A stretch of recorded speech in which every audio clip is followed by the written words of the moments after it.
Selamat malam, salam sejahtera untuk kita semua. Di malam hari ini saya akan mengerjakan yaitu tugas kuliah atau kuliah yaitu keamanan informasi dan jaringan. Di sini saya perkenalkan dulu nama saya yaitu Kusuma Hidayat di program studi teknologi informasi. Baik, langsung saja. Ini saya mengusung materi yaitu berjudul jenis-jenis serangan komputer. Ada beberapa jenis serangan komputer yang sering terjadi di media. Yang pertama itu memaksa masuk dan kamus password. Jenis ancaman keamanan jaringan ini lebih umum disebut sebagai brute force and direct zonery. Serangan ini dilakukan dengan upaya untuk masuk ke dalam jaringan komputer dengan menyerang database, password, atau menyerang login form yang sedang aktif. Serangan masuk paksa ini adalah suatu upaya untuk menemukan password dari akun user dengan cara yang sistematis mencoba berbagai kombinasi angka, huruf, atau simbol. Sementara, serangan dengan menggunakan metode kamus password adalah upaya untuk menemukan password dengan mencoba berbagai kemungkinan password yang biasa dipakai user secara umum dengan menggunakan daftar atau kamus password yang sudah didefinisikan sebelumnya. Selanjutnya, ini kita akan mengetahui yaitu cara mengatasi serangan brute force and direct zonery, yaitu Anda seharusnya mempunyai suatu polis tentang pemakaian password yang kuat, di antaranya untuk tidak memakai password yang dekat dengan kita, misal nama sendiri, nama anak, tanggal lahir, dan sebagainya. Semakin panjang suatu password dan kombinasinya, semakin sulit untuk diketemukan. Akan tetapi, dengan waktu yang cukup, semua password dapat diketemukan dengan metode brute force ini. Baik, selanjutnya yang kedua, yaitu denial of service atau DOS. Serangan denial of service ini adalah salah satu ancaman keamanan jaringan yang membuat suatu layanan jaringan menjadi terblokir. Serangan yang membuat jaringan Anda tidak bisa diakses atau serangan yang membuat sistem Anda tidak bisa merespon, memproses atau merespon traffic yang dilegitimasi atau permintaan layanan terhadap objek dan resource jaringan. Bentuk umum dari serangan denial of service ini adalah dengan cara mengirim paket data dalam jumlah yang sangat besar terhadap satu server di mana server tersebut tidak bisa merespon semuanya. Baik, di sini cara mengatasi serangan denial of service. Yang pertama itu lakukan sesering mungkin terhadap bug dengan cara melakukan fetch and backup secara berkala. Yang kedua itu gunakan firewall agar kemungkinan serangan ini tidak melakukan serangan data terhadap komputer Anda. Yang ketiga itu lakukan blocking terhadap IP yang mencurigakan. Jika port Anda telah termasuki, maka komputer Anda akan dikuasai. Cara mengatasinya adalah menggunakan firewall dikombinasikan dengan IDS. Yang keempat itu menolak semua paket data dan mematikan service UDP. Selain itu, digunakan antivirus yang dimana dapat menangkal serangan data seperti Kaspersky. Oke, selanjutnya yaitu yang ketiga yaitu serangan smart attack. Serangan keamanan jaringan dalam bentuk smart attack terjadi ketika sebuah server digunakan untuk membanjiri korban dengan data sampah yang tidak berguna.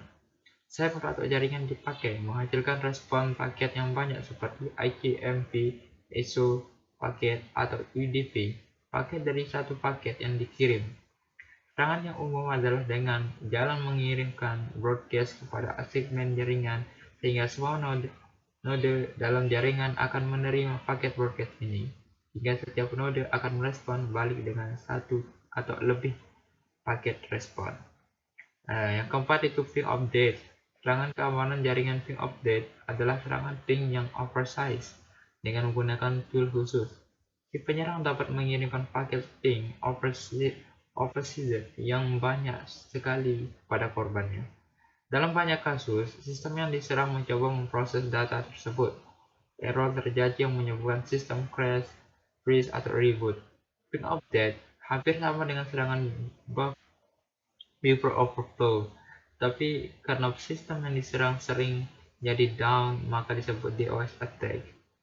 Yang kelima itu stream attack. Terima attack terjadi saat banyak jumlah paket yang besar dikirim menuju ke ports pada sistem korban menggunakan sumber nomor random. Yang keenam yaitu spoofing. Adalah serangan dengan cara menjelma menjadi sesuatu yang lain. Spoofing attack terdiri dari IP address dan node source atau tujuan yang asli atau yang valid diganti dengan IP address atau node source atau tujuan yang lain. Cara mengatasi: lakukan pengecekan MAC address dengan menggunakan tools CallSoft MAC Scanner. Yang kedua itu scan network, kemudian lihat hasil yang didapat jika terdapat dua buah IP address dengan nilai MAC address yang sama dengan gateway. Ketiga itu putus klien tersebut dari jaringan. Kemudian scan terus dengan menggunakan antivirus yang up-to-date virus database-nya. Yang ketujuh itu serangan man in the middle. Serangan keamanan dengan jaringan man in the middle, serangan pembajakan. Terjadi saat user perusahaan dapat memposisikan di antara dua titik link komunikasi dengan jalan mengcopy atau menyusup traffic antara dua party. Hal ini pada dasarnya merupakan serangan penyusup. Para penyerang memposisikan dirinya dengan menggaris komunikasi di mana dia bertindak sebagai proxy atau mekanisme store and forward, simpan dan lepaskan. Para penyerang ini tidak tampak pada kedua sisi link komunikasi ini dan bisa mengubah isi dan arah traffic.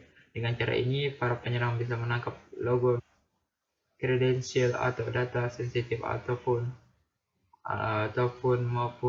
mampu mengubah isi pesan dari kedua titik komunikasi ini. Selanjutnya itu spamming. Spam sering kita definisikan sebagai email sampah yang tak diundang, news group atau pesan diskusi forum. Spam bisa merupakan iklan dari vendor atau bisa berisi kode trojan. Spam pada umumnya bukan merupakan serangan keamanan jaringan, akan tapi hampir mirip DOS. Yang kesembilan itu sniffer. Adalah suatu serangan keamanan jaringan dalam bentuk sniffer atau dikenal sebagai snooping attack. Merupakan kegiatan user perusahaan yang ingin mendapatkan informasi tentang jaringan atau traffic lewat jaringan tersebut. Satu sniffer sering merupakan program penangkap paket yang bisa menduplikasikan isi paket yang lewat media jaringan ke dalam file. Serangan sniffer sering difokuskan pada kondisi awal antara klien dan server untuk mendapatkan logon, kredensial, konfigurasi password, dan lainnya. Sebelum cracker, ancaman keamanan jaringan cracker adalah user perusahaan yang bermaksud menyerang suatu sistem atau seseorang. Cracker biasanya termotivasi oleh ego, power, atau ingin mendapatkan pengakuan. Akibat dari kegiatan hacker bisa berupa pencurian data, ide, dan lain-lain. Disable sistem, kompromi keamanan, opini negatif publik, kehilangan pasar saham, mengurangi keuntungan dan kehilangan produktivitas. Sekian yang baru saja saya jelaskan itu 10 jenis serangan yang biasa berada pada komputer. Assalamualaikum warahmatullahi wabarakatuh.